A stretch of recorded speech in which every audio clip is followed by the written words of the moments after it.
Esta é a 5ª temporada do Desafio Profissão, um programa da equipe de orientação profissional do curso de Psicologia da PUC de São Paulo, do NASCE Orientação Vocacional, em parceria com a TV PUC. E agora vamos dar continuidade à discussão que fizemos sobre a inovação tecnológica, dando ênfase às profissões do futuro. E estaremos conversando de novo, ou ainda, com o Glauco Arbix, que é professor titular de Sociologia da Universidade de São Paulo e coordenador do Observatório de Inovação do Instituto de Estudos Avançados da USP. É especialista em Teoria da Inovação e Sociologia Econômica. Foi presidente do Instituto de Pesquisa Econômica Aplicada, IPEA, e da financiadora de estudos e projetos, FINEP. Então, estávamos conversando no outro programa e vamos retomar a questão do impacto das inovações e as profissões no futuro, ou do futuro, ou de futuro. Pois é, Silvio, para quem não viu exatamente o primeiro, mas os avanços de tecnologias, o mundo da inovação está muito acelerado hoje. Isso não ocorre no mundo inteiro da mesma forma, né? Os países mais avançados estão andando mais rápido, países como o nosso, infelizmente, estão andando mais devagar. Mas é sempre bom lembrar, tecnologia sempre, mesmo quando a gente não tem, ela oferece uma oportunidade diferente, porque ninguém diz que a gente precisa passar pelas escadinhas para chegar, ou pelo mesmo caminho que os outros fizeram. Então, de repente, se você monta aqui no seu estúdio PUC e traz equipamentos de altíssima geração, com gente qualificada, certo? De repente, você tem um estúdio que é praticamente igual ao que ocorre em vários outros centros de comunicação do mundo. A mesma coisa ocorre na inovação, certo? As empresas brasileiras sofrem muito, elas não são muito inovadoras, mas se elas conseguem se atualizar, elas andam, elas vão rápido, elas conseguem fazer aquele movimento de se aproximar mais rapidamente das práticas mais avançadas. A mesma coisa ocorre com as pessoas. Os jovens, as meninas, os meninos que estão no ensino médio, ou aqueles que já entraram para a universidade, mas estão no seu início, eles têm permanentemente problemas na escolha das profissões. E tem que desenhar um pouco esse mundo futuro. E o mundo do futuro está mostrando que as profissões mais repetitivas, né, aquelas são chamadas as mais rotineiras, elas são burocráticas também. Algumas burocráticas, entende? Elas são as que estão numa área de maior risco de serem eliminadas e substituídas por máquinas, por computadores, graças ao desempenho excepcional que vários softwares estão tendo hoje, sistemas novos, formas de análise novas, entende? Então, aqui, esse é um problema grave, certo? Porque essas profissões, elas constituem a base da pirâmide no mundo. Elas que mais empregam pessoas. Elas são as que mais empregam, sabe? Você pega o comércio varejista, você pega o sistema bancário, você pega toda a parte de transportes nas cidades. São essas áreas que estão sendo as mais atingidas. E exigem trabalhos menos qualificados. Claro. Então, esses trabalhos, a gente tem que sempre pôr na cabeça, são aqueles que vão sofrer o maior risco, eles vão estar em área de risco muito grande. Por exemplo, você já tem hoje supermercados no Brasil, poucos, eu vi num caso, que não tem o caixa. Então, pois o comércio varejista vai ser violentamente afetado.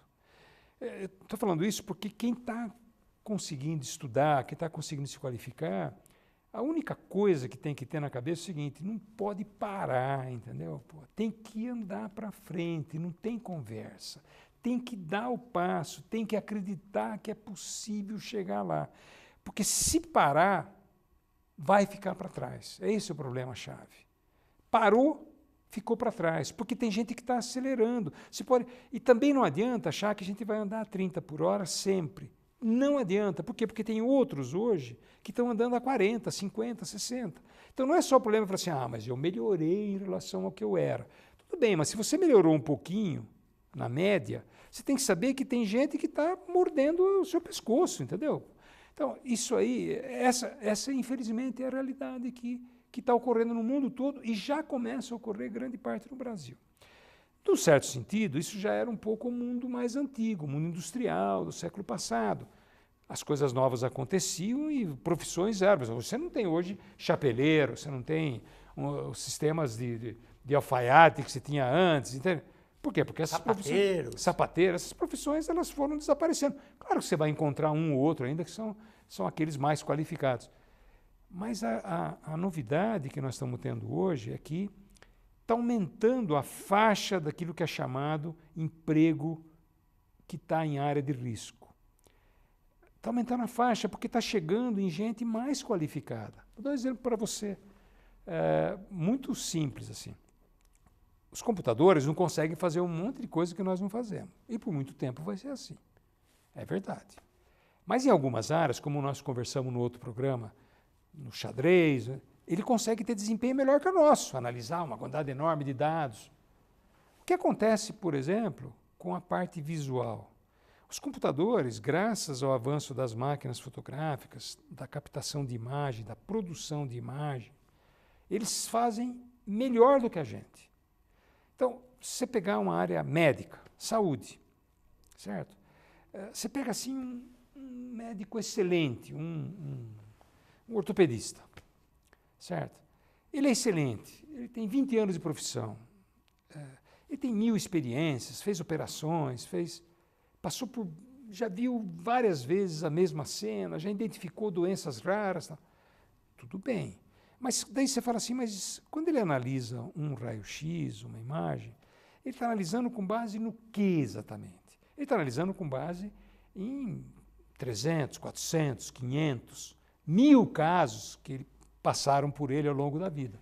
Bom, o problema que tem é que o computador hoje está olhando e vendo um raio-x que ele enxerga melhor do que nós, por exemplo, microfissuras, microtrincas, que a gente não enxerga, certo?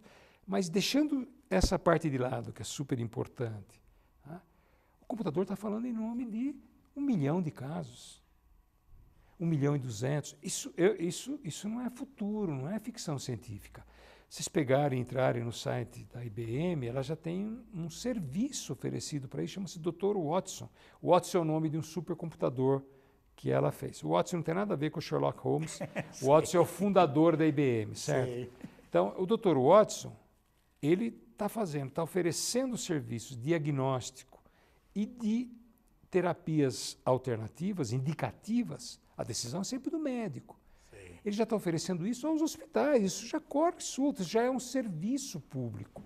Não está ainda disseminado, só está em algumas áreas. Se pega a área de oncologia, mesma coisa. Ele identifica pequenos tumores, identifica os problemas com os nódulos. Eu não sou médico, certo? Mas ele está entrando em áreas de gente muito especializada. Então, o radiologista tradicional vai ter um problema. Claro, sempre vai ter lugar para aquele radiologista que enxerga, não é que ele enxerga porque ele vê, enxerga porque ele consegue construir análises com base na percepção de mundo dele, naquilo que ele viu, naquilo que ele processou, que o computador não vai ter isso aí. Então, esses vão sobreviver. Isso está ocorrendo em todo lugar. Está ocorrendo, o Dr. Watts está abrindo um sistema, já abriu, grande. Não é só ele, tem outros que fazem isso. Na área do direito. Por que na área do direito? Porque hoje você, para fazer um processo simples, você tem que contratar um advogado. Bom, o problema é que tem uma parte grande desses processos que são padronizados. Parte grande.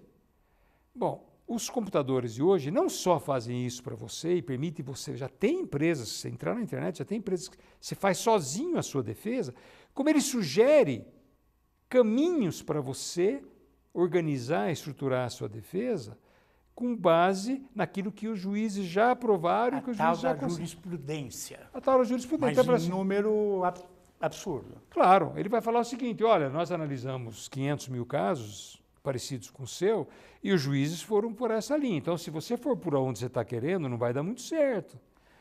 Coisas que, inclusive, os advogados não têm condições de fazer. Você tem, na nossa área, você é psicólogo, entende? Pedagogo. Mas serve. Mas os computadores estão lendo e estão fazendo resumos muito bem feitos, mas não fazem só o resumo dos textos. Ele identifica as partes importantes. Claro que ele deve identificar no meio partes que não têm importância para você. Mas você consegue, depois de fazer a leitura, aproveitar 90%, gente. Você percebe? Por que eu estou falando isso? Porque eu trabalho com gente de iniciação científica, eu trabalho com gente que está começando a fazer pesquisa e eu não consigo aproveitar 90% dos fichamentos que eles fazem. Você dá aula, nós todos damos aula, nós sabemos como é que é. Não é fácil você fazer um trabalho de síntese, de identificar conceitos, certo? Tudo bem que o computador você aproveita 90%, mas veja, é mais do que o que nós estamos conseguindo aproveitar hoje. Eu não estou fazendo o elogio deslumbrado das máquinas, certo? Tem 1 milhão de coisas que elas não fazem e por muito tempo será assim. Também não sou adepto das histórias de que vai ter um momento em que as máquinas vão dominar o mundo, vão matar a gente e tal. Acho que essa é uma discussão que está atropelando um pouco o debate nosso. Mas, sem dúvida alguma, a situação, o panorama está mudando para as pessoas. As profissões estão sendo impactadas, estão sendo criadas novas profissões. Alguém que trabalha na área médica hoje, que vai mexer com biologia, ele vai mexer com biologia, mas vai mexer com informática. Então, ele é o quê? Ele é um bioinformático, mas essas profissões não existem.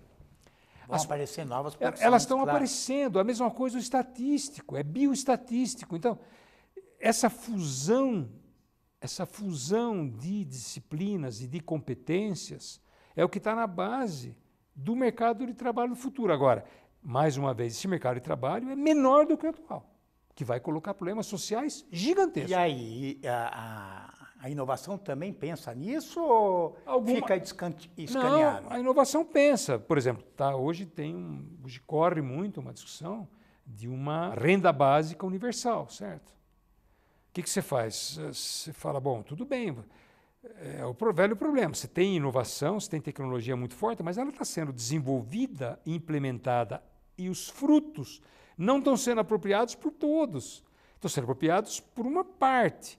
Então, se você não conseguir mexer no sistema distributivo,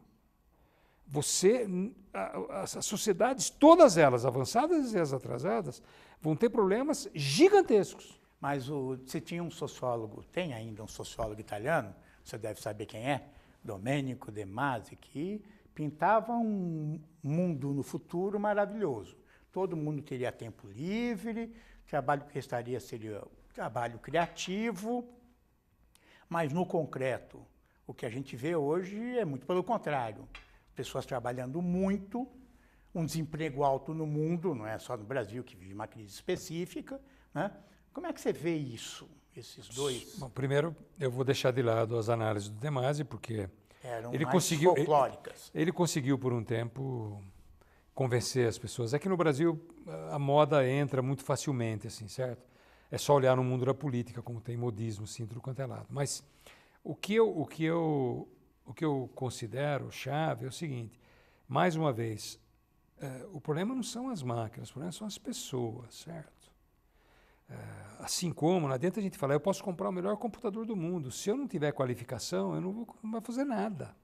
Eu não vou ser criativo, porque toda essa área o computador não entra, a área dos sentimentos, a área das emoções, entende? A área da cognição profunda, o computador não entra, entende? Então, isso tem que sobrar para a gente, mas para sobrar para a gente, nós temos que ter qualificação. Então, o primeiro ponto para a sua audiência, Silvio, se você me permite, estudem, estudem, estudem, permanentemente. Segundo lugar, tenham na cabeça que vocês têm que se qualificar não somente com a velha ideia de especialização. Quer ser alguém que faz programação de computador? Seja, mas é sempre bom lembrar que os melhores não são aqueles que só fazem programação de computador. São aqueles que leem poesia, romance, literatura, conhecem sociologia, sabe? Porque eles conhecem a sociedade que eles estão, porque é essa a questão chave que está colocada. Durante muito tempo se imaginou que o aprofundamento na física, na química, na matemática, era o top, entende? Tudo bem, é fundamental, a ciência avançou muito assim, entende? A especialização é bem-vinda, mas se você não conseguir equilibrar com conhecimento de outra natureza, que é mais horizontal, você vai ficar falando sozinho, porque você vai conseguir falar só sobre aquele pedacinho. Mas nossos sistemas de formação educacional, não são assim. Não são assim, muito pelo contrário, não estão são super assim. compartimentadas. E eles incentivam a compartimentalização. E esse é um problema. Eu comecei o nosso programa, o primeiro programa, falando disso.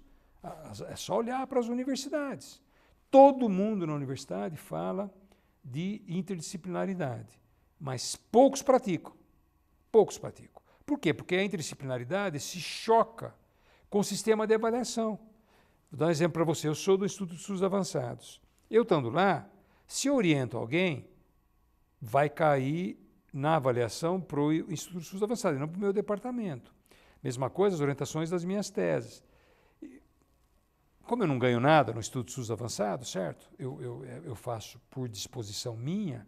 O que acontece é o seguinte, o meu departamento não gosta quando eu faço atividades de outra natureza, porque, concretamente, como eu não tenho o dom da ubiquidade, certo? Ainda, o que acontece? Se eu estou em outro lugar, é porque eu estou menos lá no departamento. Então, as unidades, todas falam. As unidades eu chamo a sociologia, a matemática, a física, a química, a biologia. Elas todas falam em interdisciplinaridade, mas poucas praticam, porque os sistemas de avaliação, eles exigem os nichos, as caixinhas. A universidade funciona assim. Você presta concurso para essa ou aquela disciplina, certo? É só olhar o grau de pessoas, o número de pessoas que vêm de alguma área e que entram em outra área para fazer pós-graduação. Você vai ver que o número é baixo. Porque, um químico fazendo uma especialização em administração é comum, mas fazendo em direito... Não, é difícil você fazer... Eu vejo lá no meu departamento, que já é um departamento aberto, certo? Mas mesmo assim, mas ele não domina a linguagem sociológica, apesar de ser uma boa pessoa que vem do direito, que vem da geografia, que vem da matemática, da física. Você fala, mas tudo bem, mas ele pode aprender, certo? Então, você tem a escola precisa mudar. Sei. A escola secundária, a fundamental e a universitária. Não tem temos conversa. Uma reforma agora que, ao contrário... Ela concentra na especialização. Na especialização. Então, a escola precisa mudar, a educação precisa mudar. Nós não vamos conseguir melhorar a educação e resolver problemas de qualidade enormes que nós temos no Brasil se nós tivermos uma visão estreita e achar que as pessoas têm que se formar e serem especialistas naquela exclusiva área. Então, fazendo um resumo, quer dizer, a inovação pega em todas as áreas. Ela vai afetar a política, a economia, né? E cultura, as artes, o trabalho concreto. Né? Podemos aí, a partir daí, fazer ficção científica. Podemos, né? O que você quiser. Mas tem muita coisa que já é realidade, hein? Tem muita coisa que já é realidade. Podemos ter um mundo mais livre, né? Mais bem distribuído.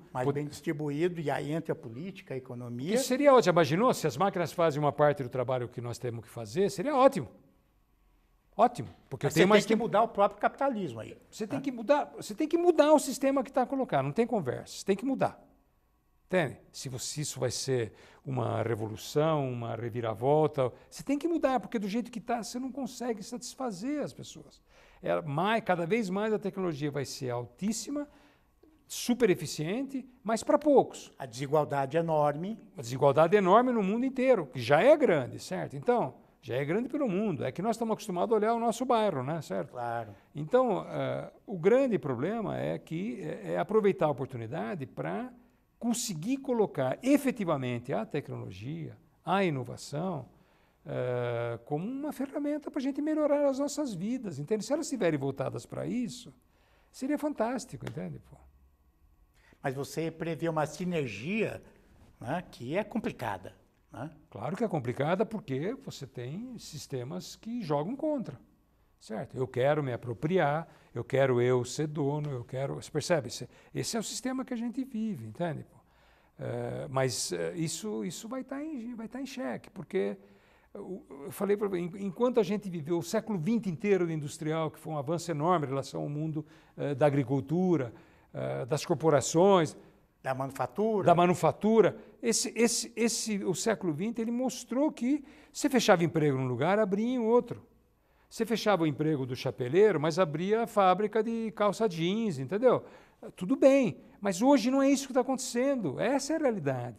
Os empregos estão sendo fechados e as pessoas estão sendo substituídas por computadores e por processos mais eficientes e não está havendo, até o momento, não está havendo uma abertura de novas frentes capazes de compensar aquilo que foi fechado. Então, é obrigatório que a gente pense, é obrigatório que o debate seja feito. E as pessoas que estão estudando hoje têm a obrigação de ter isso na cabeça. Mas não é engraçado pensar isso, que é o próprio capitalismo que está estimulando a inovação e isso, em certa medida, vai acabar com ele. Oh, não sei se vai acabar, Silvio. Certo? Mas mudar, né? Quer dizer... Não sei se vai acabar, porque você pode conceber vários mundos aí, certo? Você pode conceber um mundo que poucos têm tudo e muitos não têm nada, certo? Vai ser aquele muito, caos. muito pior do que... Então você vai ter... Já tem visões. A ficção... A arte já reproduz isso, muitas vezes de uma forma, num nível muito baixo, tal, mas... Você entende? Esses mundos existem, uma grande parte separada de qualquer tipo de avanço cultural, tecnológico, social, entende? É possível conceber isso. Depende de tudo como é que você organiza o seu sistema. Como a gente pensa em termos de democracia, como a gente pensa em termos de bem-estar das pessoas, e nós somos educadores, antes de mais nada, certo? Eu acho que aqui a nossa visão ela tende a atravessar esse debate. É isso que eu acho e é isso que eu acho que todo mundo deveria refletir, porque não tem solução fácil. Porque o mundo está inovando. O mundo está inovando e não vai parar de inovar. E aqueles que acham que nós temos que parar de inovar vão ficar com uma posição muito conservadora e retrógrada e vão ser marginalizados. Quer dizer, aquela ideia aconteceu na Revolução Industrial, vamos quebrar as máquinas. Vamos quebrar as máquinas. O que está tirando nosso emprego não é a solução. Não tem solução. Você não para o progresso, gente. Entende? Como você for pesar 1 quilo de carne, se você puser o dedo na balança embaixo, antigamente tinha balança, hoje eu nem sei se tem, mas se você puser o dedinho ali, ele vai dar menos, mas é artificial, entende? O progresso ninguém para, não tem conversa, porque isso faz parte da essência da ciência, faz parte da essência da educação, é a mudança. É você trabalhar com a dúvida, é você descobrir coisas novas. Isso é a curiosidade que deve animar e movimentar toda a moçada que vem por aí, entende? Temos pouco tempo, mas hoje está muito divulgada a ideia da inteligência artificial, quer dizer, a ideia de uma máquina fazer aquilo que os homens fazem. Veja, Silvio, inteligência artificial é uma espécie de um guarda-chuva para várias tecnologias. Então, por exemplo, Big Data está dentro disso aí. Aquilo que se chama Machine Learning, aprendizado das máquinas, está dentro disso aí. Deep Learning, tudo que aparece nos jornais, tal, você vai ver. Então, na verdade, você tem processos que estão muito acelerados em informação. A ideia de que as máquinas vão pensar como nós, se vai existir, eu não sei. Mas nós estamos muito longe disso, entende? Porque tem muita coisa que... Outra coisa, como eu disse o tempo todo, elas fazem várias atividades melhor do que a gente. Já fazem. E tendem a fazer mais e cada vez mais. Agora, pensar é outro departamento. Fazer arte é outro departamento. Tem computadores que já compõem músicas, certo? É no mesmo estilo de um Beethoven, do Mozart, entende? Porque ele consegue ler as partituras desses compositores e produzir alguma coisa nova a partir. Mas veja, é um tipo de arte levemente diferente daquela que a gente está acostumado, certo? Aquela que dá sentido, aquela que cutuca as nossas emoções. Vem pela emoção também. Vem pela emoção. Então, a mesma coisa tem jornalista. Tem vários jornais, grandes jornais, que já áreas inteiras, não é a área de advertising, lá de pequenos anúncios, que já escrevem pequenas matérias sobre a evolução do tempo. Então são redações, entende? São jornais que fazem isso automaticamente. Nós já lemos assim. É que nós não percebemos assim, porque a gente às vezes nem ficamos sabendo, entende? Mas eu não sou pessimista com o mundo, certo? Eu vejo muitos perigos, mas há também muitas oportunidades, muitas possibilidades. Por isso que eu acho que a moçada que está na escola hoje, ela pode ter um futuro bom, entende? Quer dizer, aproveite o que existe. Se a escola oferece optativas, Façam. eletivas ou as outras, que esse nome... Leiam, vão ao cinema, assistam seus filmes, discutam, conversem, leiam literatura, entrem no mundo da poesia, entrem no mundo das artes, abram a cabeça, não sejam apenas pessoas ou estudantes de uma nota só. Uma nota só não funciona. Só o sambinha que a gente ouvia, certo? O samba de uma nota só. As pessoas não podem ser assim. Quer dizer, podem, mas elas não vão se dar bem. Muito bem, eu agradeço este segundo programa e até o próximo Desafio Profissão.